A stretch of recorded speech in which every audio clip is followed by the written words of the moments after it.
So kind of a bold title here, why we think Bitcoin may be the most important technology of this decade. So we're going to be talking today mostly on behalf of Andreessen Horowitz. Let me give my very quick bio and then jump into it. So this is me. I'm the CEO of 21, best funded company in Bitcoin, I guess. Partnered at Andreessen Horowitz. Before this, I co-founded Council and taught a MOOC at Stanford with 200,000 students. A little bit about 21. So basically yesterday there was a Wall Street Journal article that came out, should be in the print edition today. Essentially we've developed an embeddable Bitcoin mining chip that can be put into any device. So from laptops, cell phones, printers, routers, et cetera, or into existing chipsets. So if you've got a video chip, for example, H.264, you can put one of our cores in there, and then the chip is plugged into the wall, it repatriates money to you. So silicon as a service.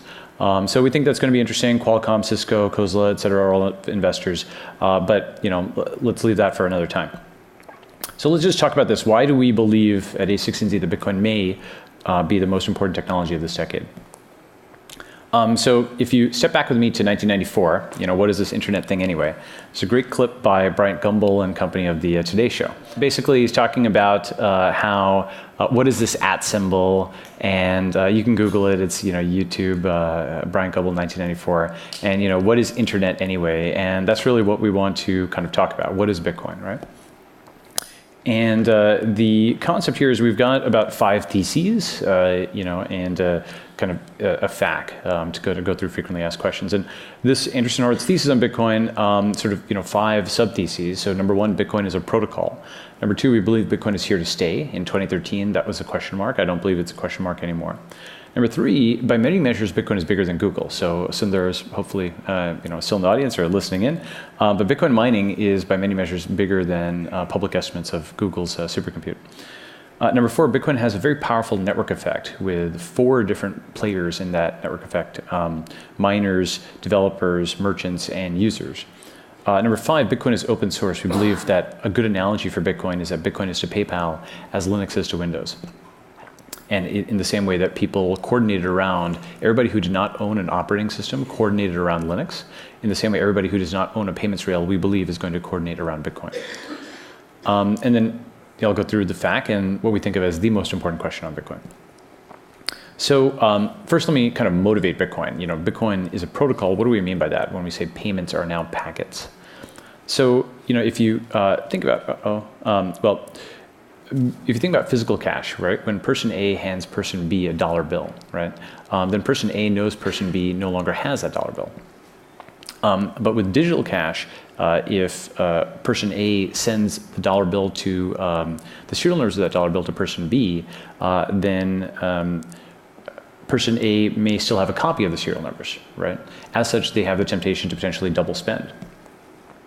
So the solution to this is something we call, today, centralized digital cash, where you have an intermediate, a PayPal, for example, where the debit of A corresponds to a debit in a central ledger of a central actor, and then B gets a credit, and that central actor records everything, right? But the answer is really decentralized digital cash, right? So that is to say, with Bitcoin, what you can do is you can replace that central actor with a decentralized network of miners, right? And what this does, it means it solves things in a decentralized way. And that is pretty interesting because the actual technology underneath it, we can go through all the pieces, but basically this is why we think of Bitcoin as a protocol. You can actually go through, kind of packet traces. You can actually, at the command line, you can send packets to the Bitcoin network, and you can receive acknowledgements that your payment has actually been included in a mined block. That's a Wireshark trace there. So, think about what's going on there at the command line. Just like you can ping a remote machine without any communication with AT&T, you can now send a payment of eventually arbitrary complexity without talking to any bank of any kind, right? Between any peer on the network, right? So this is very interesting and looks completely different from how we kind of think of payments in the current payment rails. It's worth actually going and learning how this rail works, but you can also just abstract it away and just think of it a new way to send money over the internet. And so that's why we compare Bitcoin to the internet, right? Before with AT&T, for example, you'd have to do a deal with a telco before the internet to deploy code related to information on the network backbone. But after the internet became mainstream, any node could communicate with any other node without any process, without any fixed cost to go and close a business development deal with a centralized intermediary.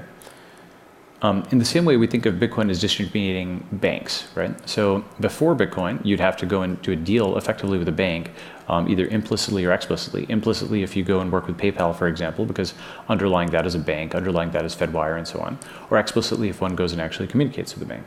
Whereas afterwards, with Bitcoin, you can go peer-to-peer, and any node can talk to any other node. And so, one way of thinking about this is that to the end user, Bitcoin is like email. That is to say, you have an email address and you have a password, and anybody who has your public email address can send you email, but only you with your private password can send email out from that address. In the same way, anybody who has your public Bitcoin address can send you Bitcoin, but only you with your password can actually send out from that address.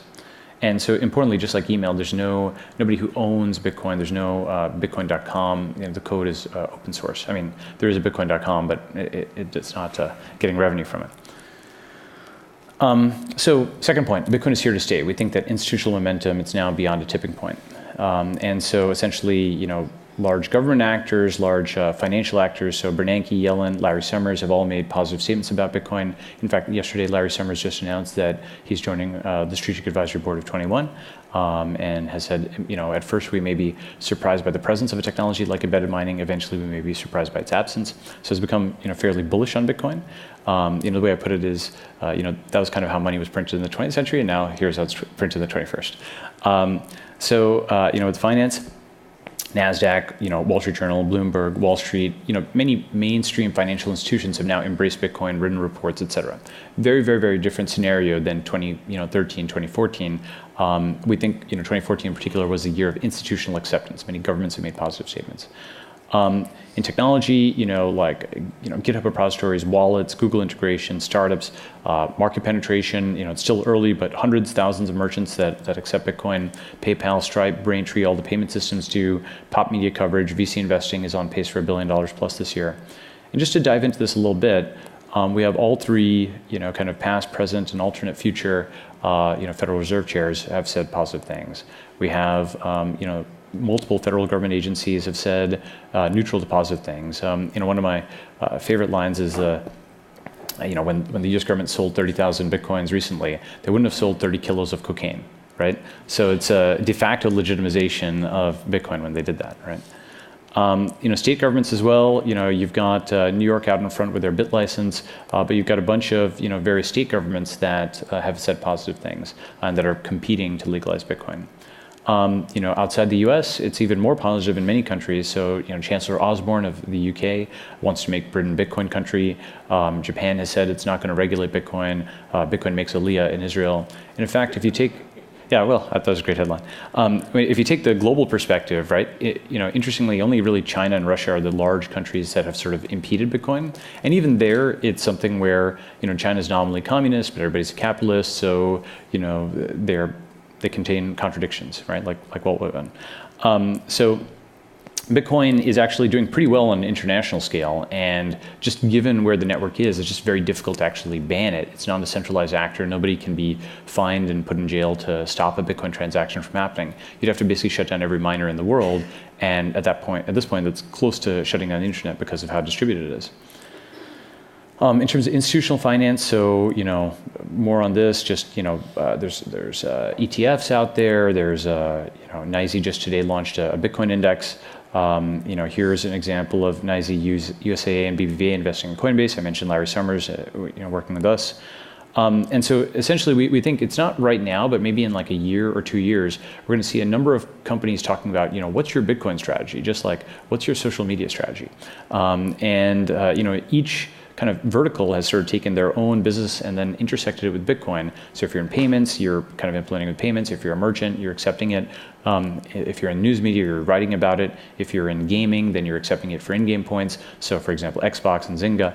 Governments, we already mentioned. Venture capital, already mentioned. iBanking, already mentioned. And so basically, what is your Bitcoin strategy is kind of what more and more groups are going to be thinking about. Just like your internet strategy, if you dealt with information as a business, you needed something, at least a website. If you deal with money as a business, which most businesses deal with, you may eventually need to learn something about Bitcoin. So third point, this is a provocative one, right? Bitcoin is bigger than Google. What do we mean by that, right? Basically, all of Google, if you took all of Google's servers, by our calculations, that would represent less than 1% of mining capacity worldwide, right? And that's insane. That's actually crazy. So let's actually talk about that. So basically, Bitcoin mining over the last 18 to 24 months was basically up 100x year over year, and then S-curved out as it hit Moore's law. Basically, this means all of these data centers around the world are being built, and part of the Bitcoin protocol is to stand in front of your data center and cross your arms like this. That's how block is mine, right? But this is this incredible distributed computing build-out that's never of its kind that's been observed before, where all these people are otherwise unknown to each other, right? Maybe some of the guys know each other, but they are all working together on this thing called Bitcoin. It's co-opetition, similar to venture capital in some ways. And the interesting thing about this is what they've built is something which is bigger than Google by this measure. So just as an example, a few years ago, there's a guy who estimated around 1.5 to 2.4 million servers for Google. Let's say they've got 10 million servers, right? We can actually go to kind of estimates of how much mining individual CPUs produce, and we can take like your top-of-the-line Xeons, and we can estimate, okay, what if you've got 10 million servers, and each server has a top-of-the-line Xeon with 1 to 10 mega hashes per CPU, and you've got on the order of 10 CPUs per server. That works out to roughly 1 petahash of capacity, right? But the worldwide Bitcoin network is 350 petahashes of capacity. So that would mean that if Google shut down search, mail, maps, etc., under the assumption that they have 10 million servers, maybe they've got 100 million, but even then it would still not be very much relative to all of Bitcoin. They shut down everything and they pointed at mining, and they're less than 1% of the global mining network. So that's really interesting, right? It reminds me of social in like the early 2000s. This thing that was sort of dismissed as a joke actually turned out to be the biggest thing ever, right? With literally everybody in the world knows about it, and billions of people are on Facebook at least on a yearly basis, if not a monthly basis. And so in the same way, this Bitcoin thing kind of dismissed as a joke has suddenly become one of the world's largest supercomputers. That's actually pretty interesting. Now, here's another measure in which kind of Bitcoin is pretty large. Basically, in 2011, Google talked about how many megawatts of power its global compute infrastructure took. And under the assumption that there's roughly 1 megawatt per petahash, and a petahash is basically a measure of compute in the Bitcoin network, we look at Bitcoin as consuming more power than Google did as well, right? And this may become more of an issue over time. So fourth point, Bitcoin is open source, right? So people often ask, why couldn't you just do this with PayPal? Why couldn't everybody just adopt PayPal? And that gets fundamentally to coordination and incentive problems, right? In the 90s, when people tried to do micropayments in the browser, the fundamental issue was who's going to be the troll, right? Who is actually going to run the payments rail and collect the payments? The browser manufacturer wanted to do it, the operating system wanted to do it, the bank wanted to do it, and since everybody wanted to do it, no one could do it, right? Bitcoin is sort of a decentralized commons where nobody can own it in quite the same way. So you think of it as a programmable and customizable OS for money. And this slide, I think, is a useful one.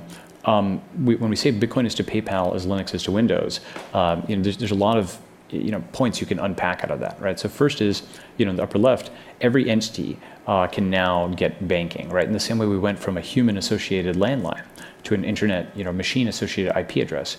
We go from a human-associated bank account to a machine Bitcoin wallet, right? And that has important and subtle implications. Every device that's connected to the internet can now send and receive money. This can be done in every country. Any country that has power and internet, which is every country, can now send and receive money. On the same system, you can send every amount, right? From the tiniest amount of money, basically fractions and fractions of a cent, much smaller than you could think of with cash today, to the very, very largest amount, like the GDPs of entire countries. You can essentially do it with Bitcoin. And this is very different from the current way we think about money. We think about we've got cash, we've got credit cards, we've got wire transfers. You've got different modalities for different quantities and frequencies of transaction. And now we suddenly unify all of that into a theoretically uniform whole called Bitcoin, right? And this is similar to how we went from having separate physical mail systems, the postal office, and broadcast systems like NBC, and telephony systems like AT&T, into this single programmable communications medium called the internet, right? And so when people ask, is Bitcoin a commodity? Is it a currency? Is it an equity? Is it this? It's all of those and more besides. It's a programmable value transfer mechanism where you can subdivide it and make it look like a stock. You can make it look like a commodity, et cetera, okay? So it's extensible. This is important because many people will quote modern, or contemporary rather, limitations of Bitcoin, for example, transaction times or transaction fees or things like that. But the internet wasn't built for video, right? At the early days of the internet, we were not able to do YouTube, and over time it got upgraded. In the same way, there's a number of different modifications to the Bitcoin protocol that are out there that are being adopted. It's getting better.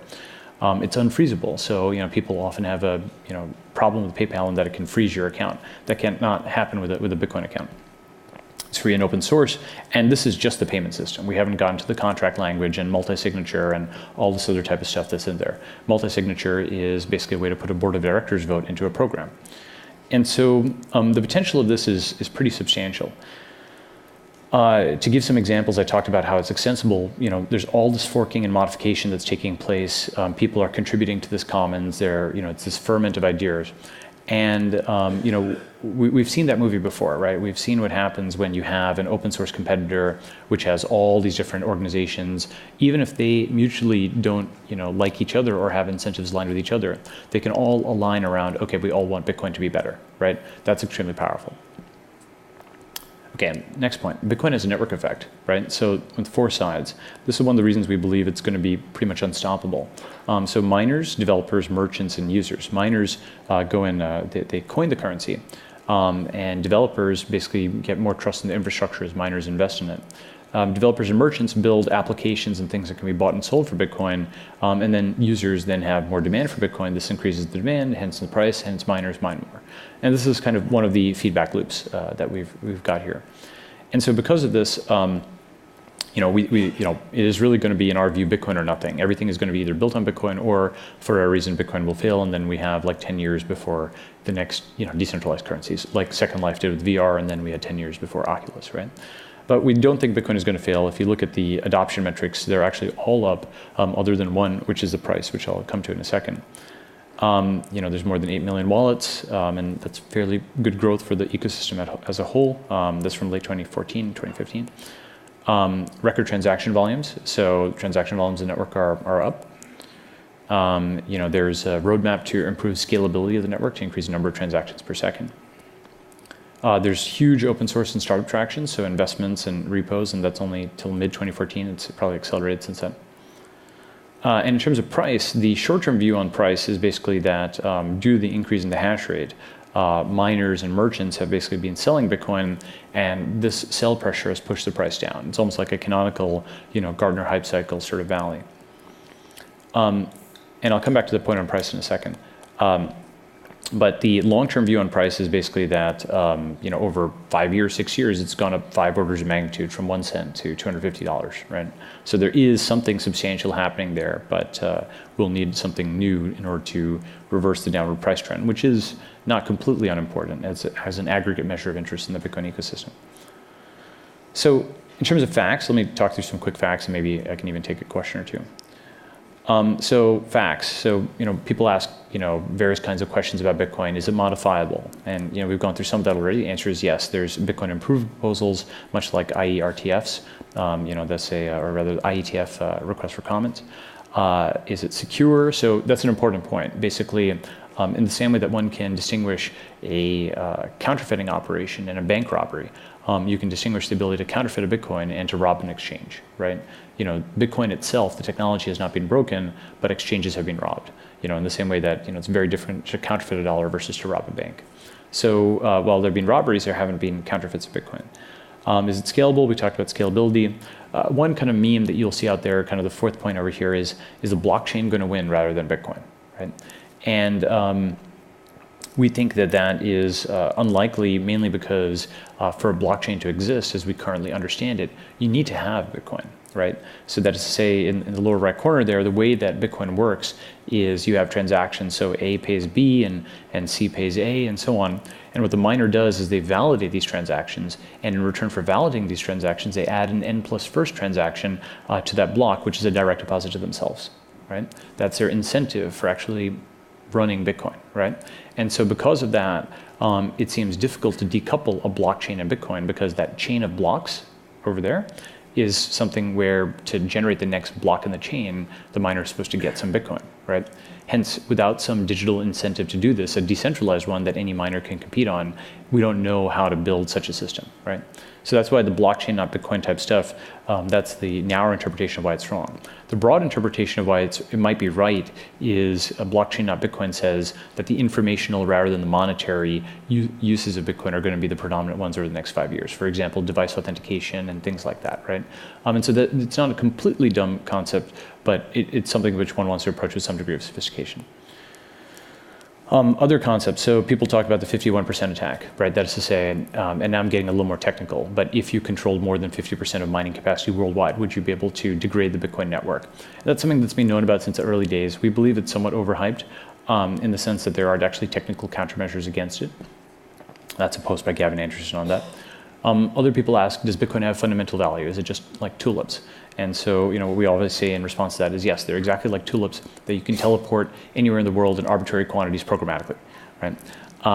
But the fundamental value of Bitcoin, we think, is essentially that if one believes that databases have value, and I think that is established just by global database penetration and Oracle sales volumes and so on, the blockchain is a first global, always accessible, undeletable database.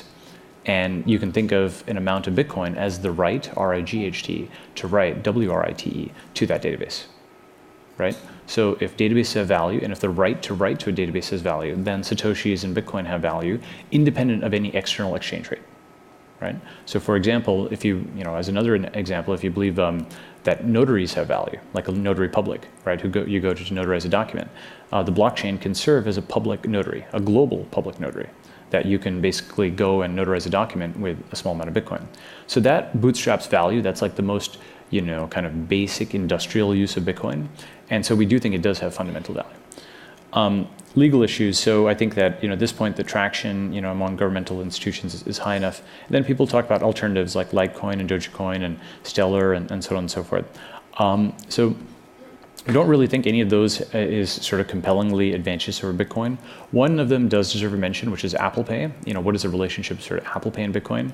And again, to go to an internet analogy, if you're in the early 90s, you can branch television in two directions. You can branch in the direction of HDTV, like high definition TV, doing what we've already done, just better. And that's a multi-billion-dollar business, very legitimate business, et cetera.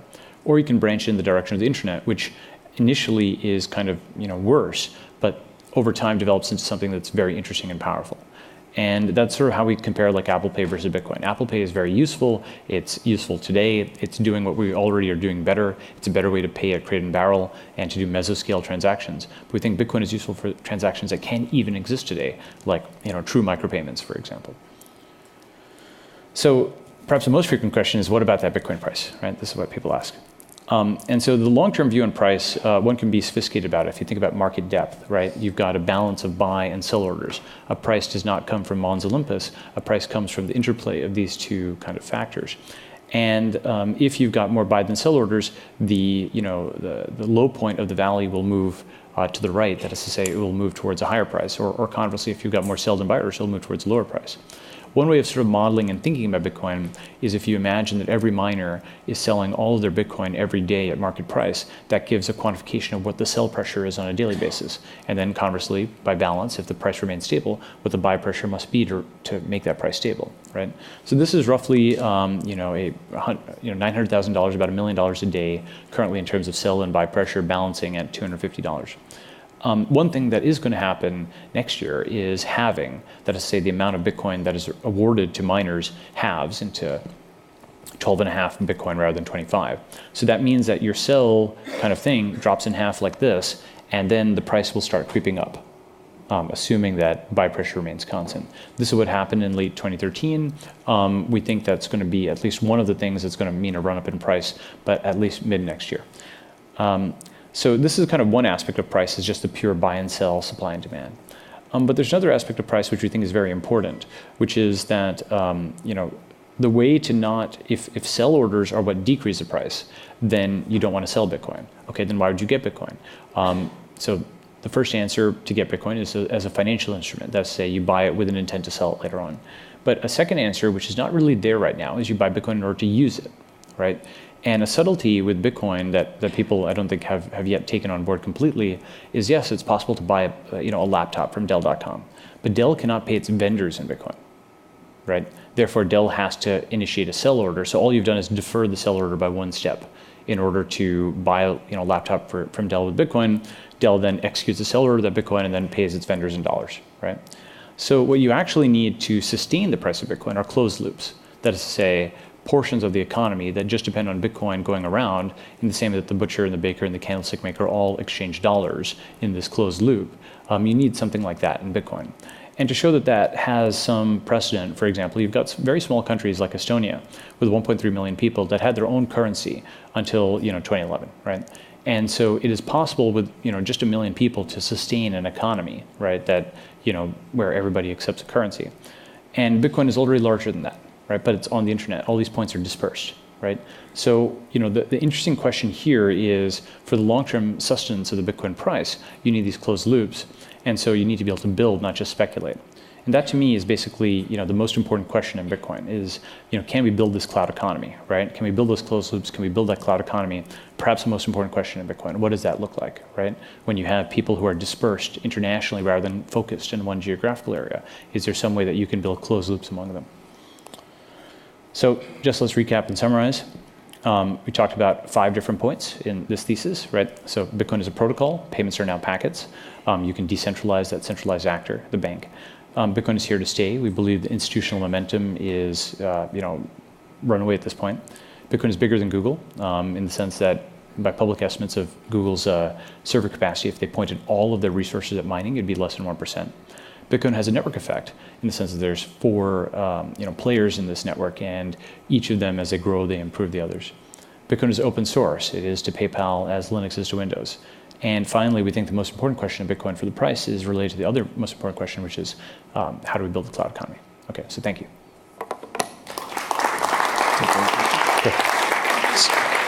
So thank you, Balaji. We have time for one question. I know that was a quite comprehensive, and there's a lot of things you might want to dive into. So one question only. All the way back, yeah. So it seems like Bitcoin needs a killer app in order to kind of get this in order to fly. Do you have a sense for what that might be? Yeah, sure. So obviously I have a thesis, and I'm going to talk my book here for a second.